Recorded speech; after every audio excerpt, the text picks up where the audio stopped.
Hai, saya pendaki solo. Pastinya solo. Siapa saya? Kalau nak tahu, teruskan menonton channel Pendaki Solo.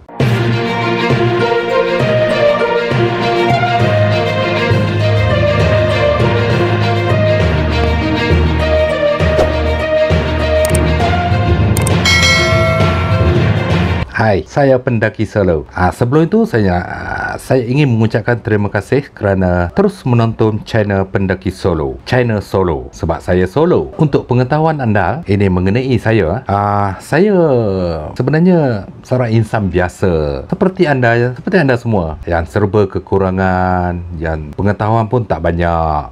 Ramai lagi hikers otai, hikers padu ni. Saya hanya tak banyak mendaki gunung pun kan. Tak pergi gunung tu, tak adalah pergi G7 ke G12 ke, tak ada kan. Sebab misi saya hanya mencipta rekod. Banyak lagi benda-benda yang saya tidak tahu dan saya tidak tercapai. Dan dunia hiking ni terlalu luas. Banyak benda yang saya masih kurang pengalamannya lagi. Tak banyak pengalaman saya. Saya wujudkan channel saya ni Pendaki Solo bertujuan untuk berkongsi pengalaman bersama anda semua. Di samping menyampaikan tip-tip, khususnya tip-tips mendaki, tips-tips mengenai dunia hiking yang saya ketahui dan saya kongsikan dengan anda supaya anda juga tahu dan juga dapat mengamalkannya demi memperkasakan lagi dunia hiking di negara kita ini. Kalau kita ikut SOP, ikut tata cara yang betul,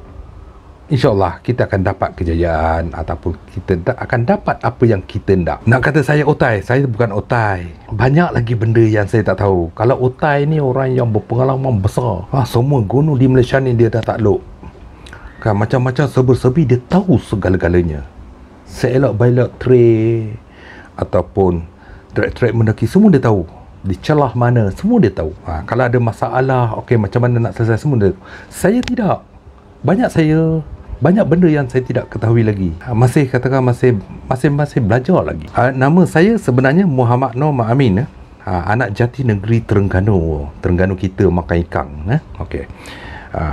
Pendidikan saya mesti anda tak percaya kan. Kalau saya katakan saya tak ada SPM, apatah lagi degree ataupun diploma, apatah lagi PhD, master, lagilah tak ada. Kelayakan saya hanya tamat tingkatan 5 di Sekolah Menengah Tengku Nizam Zainal Abidin, Kuala Terengganu atau sekarang ni Kuala Nerus, berhampiran atau bersebelahan dengan Bukit Maras yang popular sekarang ni. Kepada hiker-hikers di Pantai Timur, Bukit Maras. Okay, siapa yang belum naik tu dipersilakan naik. Saya pernah bertugas, bukannya hikers lah masa tu bukan hikers. Saya pernah bertugas sebagai juru foto kan. Orang tak ada SPM ya, tamat tingkatan 5 jadi juru gambar di Berita Harian, first team di Berita Harian pada tahun 88. Lepas tu saya bertugas di Pertubuhan Berita Nasional Malaysia iaitu Bernama pada tahun 92. Masuk tahun 93 saya bekerja di Utusan Malaysia. Tak lama lah, 25 tahun saja. Selepas itu saya ambil VSS. Minat hiking saya sejak bekerja di Utusan Malaysia. Saya mula bertugas setahun selepas itu. Saya dah banyak pergi hiking, mendaki bukit, masuk trail, pergi ke Lembah Belum dan sebagainya. Banyak. Saya pergi jungle survival, semua ada masa tu. Selepas oleh kerana saya minat hiking ni, saya terpilih bagi mewakili Utusan Malaysia dalam projek Everest 97. Beruntung saya masa tu. Memang beruntung. Satu projek yang tak pernah saya bermimpi. Itulah peluang yang diberi oleh utusan kepada saya, mempercayai saya. Yang mana dalam projek di sebalik kejayaan Everest 97 itu, saya juga berjaya melakukan develop ataupun proses filem negatif secara manual di Everest Base Camp. Yang mana pencapaian itu telah dianugerahkan oleh sebagai individu pertama di dunia oleh The Malaysia Book Record. Itu rekod yang pertama lah saya dapat. Selepas itu, oleh kerana saya ni aktif dalam dunia hiking, menyebabkan pada tahun 2007 saya buat rekod sendirilah dengan mendaki 50 kali je Gunung Kinabalu dalam tempoh 60 hari sempena merdeka 50 tahun dan diiktiraf oleh Malaysia Book Record. Pada Februari 2008 saya try buat rekod di KL Tower, nak naik 50 kali tapi saya fail. 3 hari saya fail. saya dapat naik 30 kali ya dalam masa 36 jam. Lepas tu pada Ogos 2008 lagi sekali saya try.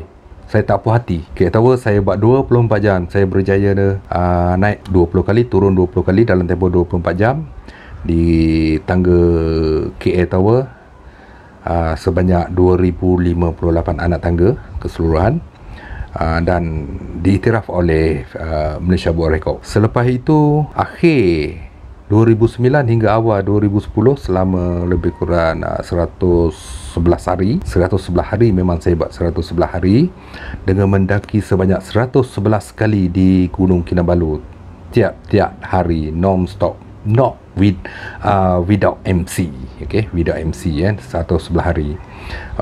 So diiktiraf oleh the Malaysia Book Record lah sebagai pendaki yang terbanyak dalam tempoh 111 hari. Pada 2014 saya sambung lagi Gunung Kinabalu juga. Tetapi sempena 57 tahun merdeka, saya mendaki di Gunung Kinabalu selama 57 jam tanpa henti dengan sampai di puncak sebanyak 4 kali. Yang mana diiktiraf juga oleh The Malaysia Book Record. Pada 2016 saya tak puas hati lagi KL Tower tu. Saya tak puas hati sebab kegagalan pertama saya dulu tu membuatkan saya geramnya KL Tower ni, bila aku nak lepas ni. Saya cuba lagi sekali tapi nyaris fail tu. Nyaris. Saya berjaya naik 21 kali dan diiktiraf oleh The Malaysia Book Record, dan juga saya mendapat pengiktirafan daripada Asia Book of Record. Itu pada 2016. Sementara pada 2017 saya telah mendaki hiking menuju ke 7 poin tertinggi, iaitu ada cross TOEFL 5,000 ke atas, bawah daripada 6,000 meter. Saya pergi ke 7 poin di Banjaran Himalaya, iaitu di Everest punya region, tapi tak boleh pergi naik Everest lah sebab permit dia terlalu tinggi kan. So saya pergi 7 puncak lah, termasuklah Gunung Kelapatan, Everest Base Camp, Gokyo, Komalapa, semua Nagarjun, saya naik. So mendapat pengiktirafan daripada Malaysia Book of Record dan juga Asia Book of Record sebagai first individu lah melakukannya.